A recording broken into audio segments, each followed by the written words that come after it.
विरोध केला. माझ्या लाडक्या बहिणींना म्हणाले का भीक देता का, विकत घेता का, लाच देता का, काय काय काय काय म्हणाले.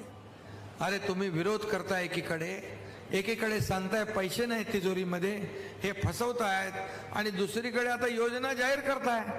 46,000 कोटी कुठून आणले आम्हाला म्हणतायत, कुठून आणणार, आणि आता 90,000ची योजना जाहीर करताय.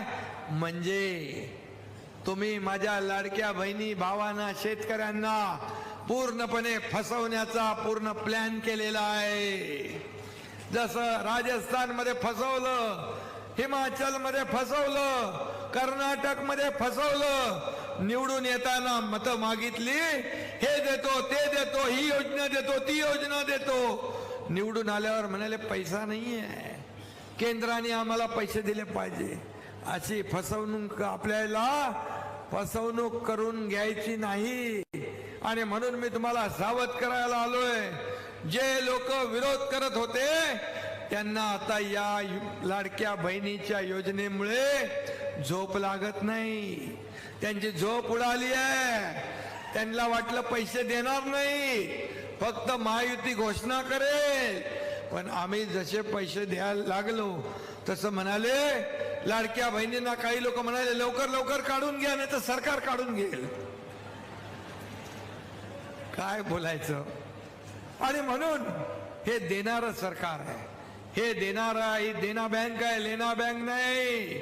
आणि म्हणून आम्ही नोव्हेंबरचा जो आताचा हप्ता आहे, आचारसंहितेमध्ये मला पक्की खात्री होती की विरोधक याच्यात काळं मांजरं आडवं घालणार आणि खोडा घालणार. म्हणून आम्ही ऑक्टोबर मध्येच नोव्हेंबरचे पैसे देऊन टाकले. आता तुम्हाला मी सांगतो, नोव्हेंबर 20 मतदान झाल्यानंतर तात्काळ तुमच्या खात्यात डिसेंबरचे पैसे हा भाऊ जमा करणार.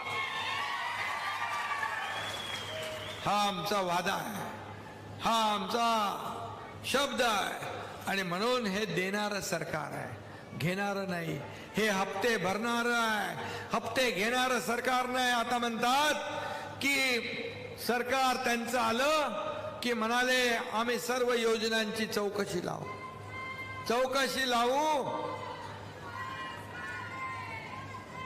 सगळे तुम्ही 20 तारखेला अजित पिंगळे आणि राणा जगजित सिंग यांच्या पाठीशी उभं राहा.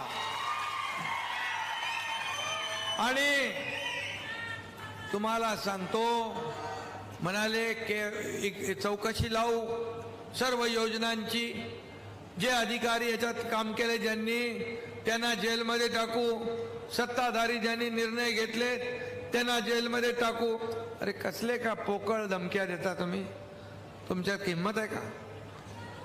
अरे धाडस करणारे आम्ही आहोत, घरी बसणारे तुम्ही आहात.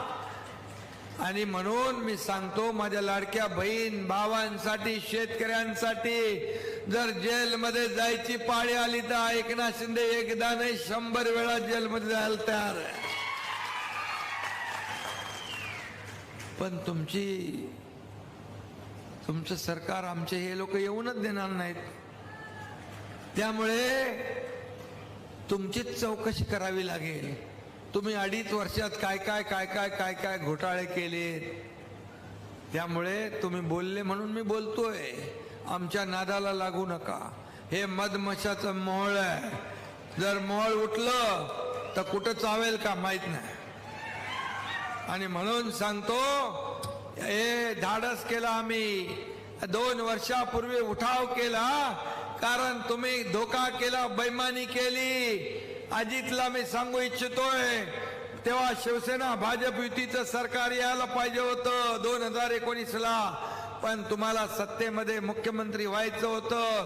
तो स्वार्थ आणि मोह जागृत झाला आणि तुम्ही अनैसर्गिक युती केली. बाळासाहेबांच्या नको होतं. बाळासाहेब म्हणाले माझ्या पक्षाची काँग्रेस होऊ देणार नाही. काँग्रेस झाली तर दुकान बंद करेन. त्यांच्याशी घरोबा केला. आणि तुम्ही या महाराष्ट्रातल्या जनतेच्या पाठीत खंजीर खुपसला.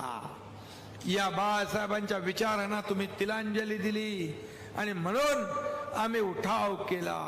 संघर्ष केला आणि सरकार आम्ही लोकांच्या मनातलं आणलं. मला सांगा राणाजी, अजित, रवी सर इथं आहेत, आमचं आपलं सरकार जर आलं नसतं तर काय परिस्थिती झाली असती? किती पैसे मिळाले असते योजनांना, किती विकास झाला असता?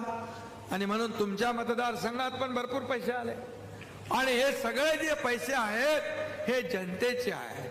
आणि म्हणून या ठिकाणी मी एवढंच सांगतो, लोकांच्या मनातलं सरकार आम्ही आणलं, शासन आपल्या दारी केलं, लाडक्या बहिणींच्या योजना केल्या.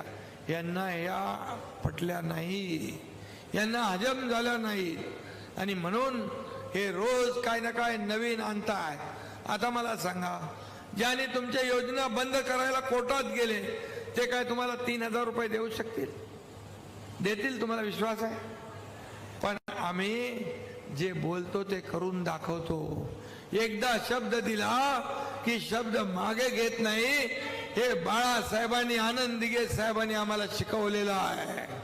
आणि म्हणून शब्दाला जागणारे लोक कोण, काम करणारे लोक कोण, फील्डवर उतरून काम करणारे, घरी बसून तुम लढो हम कपडा संभालते बोलणारे कोण? अरे 2.5 वर्षात तुम्ही काय केलं ते तर सांगा. 2-2.25 वर्षात या एकनाथ शिंदे, देवेंद्र, अजितदादा या महायुतीने या राज्यातल्या प्रत्येक घटकाला न्याय देण्याचा प्रयत्न केला आहे. लाडक्या बहिणींना, लाडक्या भावांना, लाडक्या शेतकऱ्यांना, लाडक्या कामगारांना, लाडक्या ज्येष्ठांना एसटी मध्ये 50% सवलत दिली. यामध्ये ज्येष्ठांना सवलत दिली. मुख्यमंत्री तीर्थदर्शन योजना सुरू केली. अरे कुणी केली? कधी केली होती? आज तीर्थदर्शन योजना कुठं जायचं असेल तर सरकार त्याचा खर्च उचलते. का तुम्ही सांगता कांग्रेसचे लोक येतात, बोले एका ऐसा आम्ही हम लोग कुछ करने वाले नहीं है, सरकार आने के बाद ये रेवड़िया बांटने का काम बंद. या काय रेवड्या आहेत? अरे बाबा, तुमच्यासारखा आम्ही फसवणार नाही. तुम्हाला फसवायची सवय आहे. 50-60 वर्ष या देशाला तुम्ही फसवलंय. राजीव गांधी स्वतः म्हणायचे केंद्रातून 1 रुपया आला तो शेवटच्या माणसापर्यंत 15 पैसे जातात. म्हणजे 85% भ्रष्टाचार, कट, कमिशन आणि करप्शन हा तुमचा अजेंडा. तुमचा करप्शन फर्स्ट, आमचा नेशन फर्स्ट हा आमचा अजेंडा. मोदीजींच्या काळात 1 रुपया बंदा येतो, 1 रुपया पूर्ण पोचतो. मध्ये अडका नाही, अडता नाही, एजंट नाही, दलाल नाही, कोण नाही. आज देशाचं नाव जगात मोठं करण्याचं काम मोदीजी करतात. आणि आपले विरोधी पक्षनेते राहुल गांधी देशाची बदनामी विदेशात जाऊन करतात. हे कसलं देशप्रेम आहे? हा काय देशप्रेम आहे का देशद्रोह आहे? मध्ये कोणी सांगितलं हे महाराष्ट्र प्रेमी आणि महाराष्ट्र द्रोहीची लढाई आहे. अरे बाबा, तुम्ही महाराष्ट्रासाठी काय केलं? सगळे प्रकल्प बंद पडले. हनुमान चालीसा वाचणाऱ्याला जेलमध्ये टाकलं, पत्रकारांना जेलमध्ये टाकलं, सगळे विकासाचे प्रकल्प बंद केले. मग महाराष्ट्र प्रेमी तुम्ही का महाराष्ट्र द्रोही तुम्ही? आज उद्योगपतीच्या खाली घराखाली बॉम्ब लावला. कोण माणूस आहे? कुणाचा माणूस आहे? मग तो महाराष्ट्र द्रोह आहे का देशद्रोह आहे? आणि म्हणून मी आपल्याला सांगतो, हे देशप्रेमाने ओतप्रोत भरलेलं आणि राष्ट्रप्रेमाने ओतप्रोत भरलेलं सरकार आहे महायुतीचं. यामध्ये महाराष्ट्राचा सर्वांगीण विकास हाच आमचा ध्यास आहे. आणि म्हणून आज मी तुम्हाला विनंती करतो की अजित पिंगळे हा कडवट शिवसैनिक, हा बालपणापासून शिवसैनिक आहे. याला तुम्ही या वेळेस विधान भवनामध्ये पाठवणार की नाही? पाठवणार. आणि त्यांची निशाणी काय? धनुष्यबाण कुणाचा? बाळासाहेबांचा आणि अजित पिंगळेंचा आणि तुमच्या सगळ्यांचा. आणि म्हणून अजित पिंगळे यांच्या पाठीशी मी पण खंबीरपणे उभा आहे. योजनांना कुठे पैसे कमी पडणार नाही. राणा जगजित सिंग इथं आहेत, त्यांच्या वडिलांनी देखील केलेलं काम आपल्याला माहित आहे, आणलेल्या पाण्याच्या योजना माहित आहेत, आणि म्हणून या योजना ज्या आहेत या करण्याचा काम त्यांनी केलं.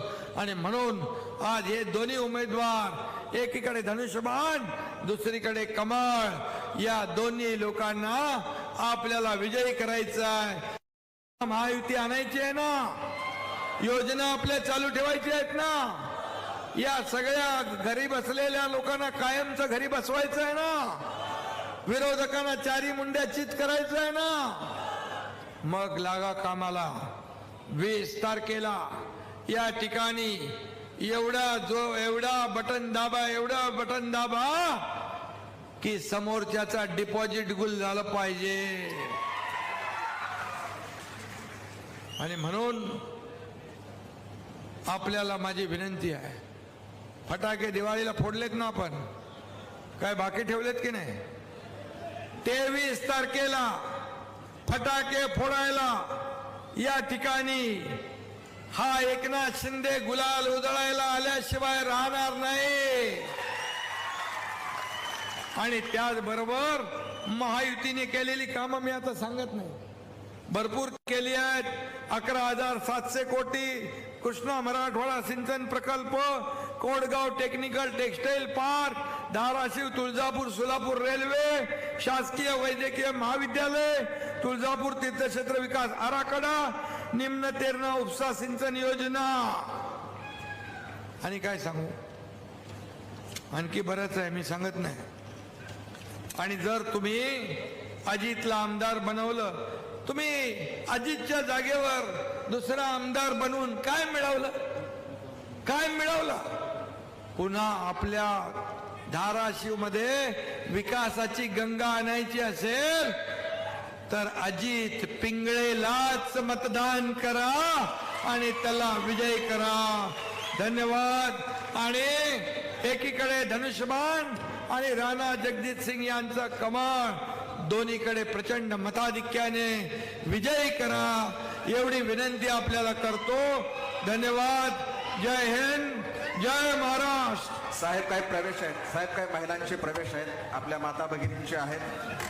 मी राष्ट्रवादी शरद पवार गट या गटातून सौ किरण परशुराम निंबाळकर, माया सदाशिव चव्हाण, आंचल लक्ष्मण जहागीर, महादेव शिवहरी माळी आणि रेणुका माने यांचा या ठिकाणी साहेबांच्या शुभ हस्ते प्रवेश होतोय. तसंच युवा नेतृत्व आकाश मिलिंद कोकाटे, यश वैभव हंचाटे, बाळासाहेब गरड, पवन निसाळ, शुभम सुरवसे यांचा देखील महाराष्ट्राचे मुख्यमंत्री आदरणीय एकनाथरावजी शिंदे साहेब यांच्या शुभ हस्ते शिवसेना पक्षात अधिकृत प्रवेश होतो आहे. मी पुन्हा एका मंचावर आमंत्रित करतोय सौ किरण परशुराम निंबाळकर, माया सदाशिव चव्हाण, आंचल लक्ष्मण जहागीर, महादेवी शिवहरी माळी, रेणुका माने, तसंच आकाशजी मिलिंद कोकाटे, यश वैभव हंचाटे, बाळासाहेब गरड, पवन निसाळ, शुभम सुरवसे या सर्व नव्या सदस्यांचं हार्दिक स्वागत. यानंतर जिल्हा प्रमुख सूरज महाराज साळुंके यांनी आभार प्रदर्शन करून कार्यक्रमाची सांगता करायची.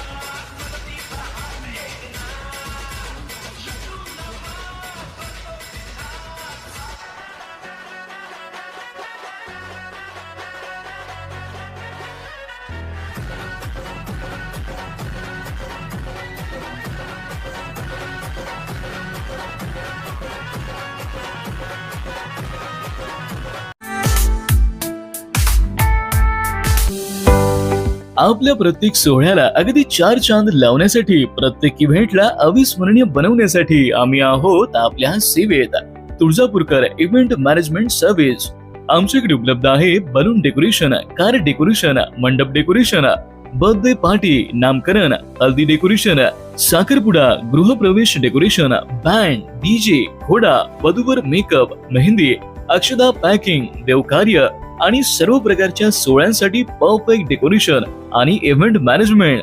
तर मग वाट कसली बघताय? आपल्या जिल्ह्यातील प्रत्येक ग्राहकांच्या पहिल्या पसंतीच्या तुळजापूरकर इव्हेंट मॅनेजमेंट सर्व्हिसला आजच संपर्क करा. सागर बनसोडे 9922 85 55 67, शाहीन शेख 95 27 33 13 17.